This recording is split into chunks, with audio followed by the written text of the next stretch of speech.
دجال ہونے کا دعویٰ کرے سر آنکھوں پر، مگر جس نبوت کو خدا نعمت کہہ رہا ہے اور نعمتوں سے سب سے اونچی، اس کو لعنت سمجھ رہے ہیں. یہ ویسی بات ہے جیسے یہود نے شریعت کو لعنت قرار دیا تھا اور ان کی کچھ اصلاح ہو گئی تو سینٹ پال آ گئے، انہوں نے کلیتاً شریعت کی صفحے لپیٹ دی کہ لعنت ہے. تو لعنت قرار دینے سے پہلے سوچو تو صحیح کہ کس چیز کو لعنت کہہ رہے ہو. اللہ انعام کہتا ہے، تم لعنت کہتے ہو. یہ حق تو ہے کہ یہ کہو کہ اس انعام کا یہ شخص حقدار دکھائی نہیں دیتا، مگر انعام کا دعویٰ کرنے والے کو ملعون کہنا یہ عقل اور کتاب کے فیصلے کے خلاف ہے. ٹھیک ہے، اللہ کل. آپ کے پچھلے کچھ جمعہ کے خطبات میں نے دیکھے سنے. جی جی فرمائیے. اس میں کچھ آپ خطبات سنتے ہیں؟ جی ہاں. اچھا تبھی پھر فرمائیے. اس میں ایک دو پوائنٹ ایسے ہیں، وضاحت فرمائیے. لیکن میں سمجھتا ہوں وہ ذرا علمی سی گفتگو ہے، شاید یہ فورم اگر ایسی بات ہو جی تو اس کے لیے میں خیال کرتا ہوں ایک امکان موجود ہے کہ چونکہ یہ سلسلہ بھی بند نہیں ہوا، اس لیے کئی ایسے نکات ہیں جو آئندہ کھلنے والے ہوتے ہیں. جی تو اگر آپ نے کچھ نقطے بیان فرما دیے اب سمجھنے کی خاطر، جی تو ان کا نہیں تو سب کا فائدہ ہو جائے گا. میں آئندہ خطبے میں ان کو شامل کر لوں گا. اچھی سمجھ گئے؟ جی سوال کر دیجئے. اس میں پہلا ایک خطبے میں، بلکہ وہ میرے خیال میں 2 خطبات میں محیط تھا آپ کا. جی فرمائیے. نور علی نور، نور علی نور. اس کے متعلق آپ کی گفتگو بڑی علمی اور کافی حد تک سائنٹیفک بھی تھی. لیکن اس میں آپ نے فرمایا تھا کہ نور کی ایک مخفی شکل ہوتی ہے، ایک ظاہر، ٹھیک، اور مخفی شکل جو ہے وہ بعض اوقات زیادہ پاورفل ہے. ٹھیک. اس میں آپ نے ایک مثال دی تھی بلیک ہول کی. بلیک ہول کہ وہ نظر نہیں آتے، لیکن ان کے قریب کوئی چیز جائے تو اس کو زبردست قوت سے کھینچ لیتے ہیں. حضور اس میں میرا ذہن میں ایک پوائنٹ ہے کہ بلیک ہول جو ہے اگر ان کو دیکھا جائے تو وہ ڈیڈ سٹار ہے.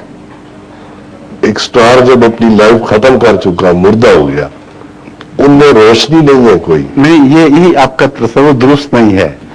سائنس کے نقطۂ نگاہ سے اس کے برعکس صورت ہے. بلیک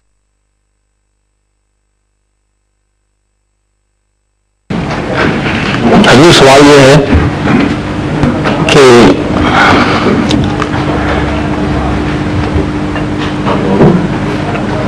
امت مسلمہ آج کل بے شمار فرقوں میں بٹی ہوئی ہے، جن کے آنے کی پیشگوئی تھی وہ بھی آ چکے ہیں، اور مطلب جنہوں نے امت مسلمہ کو پھر سے ایک کرنا تھا وہ بھی آ کے جا چکے ہیں، لیکن پھر بھی مطلب فرقے ختم نہیں ہوئے. یہ میں کب ہوں گے؟ کیا میں اس کا جواب ایک بہت مختصر دیتا ہوں جو سارے مسئلے کو حل کر دے گا. وہ وجود جس کے مقدر میں خدا نے یہ لکھ دیا تھا کہ تمام بنی نوع انسان کو اکٹھا کر دے گا، وہ آیا اور گزر گیا، اور اس کے آنے کے بعد وہ فرقے بنے ہیں جو آپ بیان کر رہے ہیں. درست ہے یہ نہیں صحیح ہے.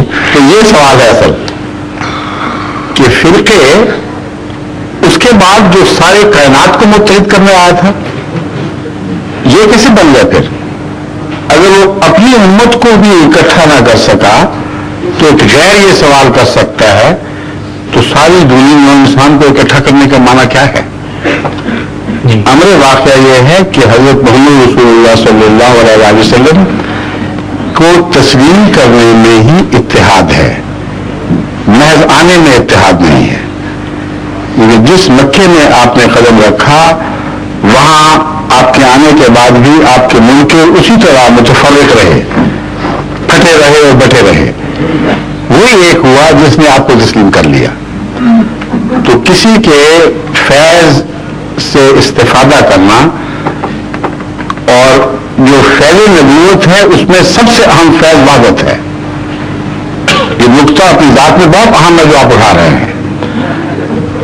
نبوت کس رنگ کی بھی ہو، شرعی ہو یا غیر شرعی تشریح ہو، اس کا اول کام توحید کا قیام ہے، اور توحید کے قیام میں امت واحدہ پیدا کرنا ایک لازمی جز ہے. اس لیے حضرت محمد رسول اللہ صلی اللہ علیہ وسلم کی زندگی میں متفرق مقامات سے، متفرق قبیلوں سے، متفرق مذاہب سے لوگ آئے اور ایک ہو گئے. افتراق کا عمل اگر شروع ہوا تو ثابت کرتا ہے کہ لوگوں نے محمد صلی اللہ علیہ وسلم سے پیچھے ہٹنا شروع کر دیا تھا اور کامل طور پر سے تسلیم خم نہیں کیا بظاہر ماننے کے باوجود. ورنہ یہ ناممکن ہے کہ محمد رسول اللہ صلی اللہ علیہ وسلم کے سامنے مکمل سر تسلیم خم رہے اور پھر بھی تم بچ جاؤ. یہ ہو نہیں سکتا.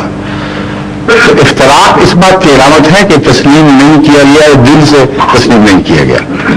بس امام مہدی ہو یا کوئی اور آنے والا ہو، اسی کو اکٹھا کرے گا جو اسے تسلیم کرے گا، اس کے بغیر نہیں.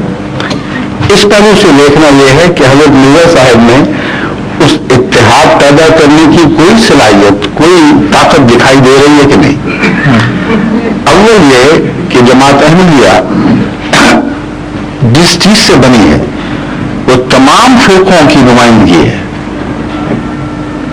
ہر فرقے سے لوگ آ کر یہاں اکٹھے ہوئے ہیں اور ان سب نے اپنے سب اختلافات معلوم میں دفن کر دیے ہیں اور ایک خدا کا تصور، ایک امت کا تصور، قرآن کریم کی ایک تشریح اور احادیث کی ایک تشریح، سب پر متفق ہو گئے.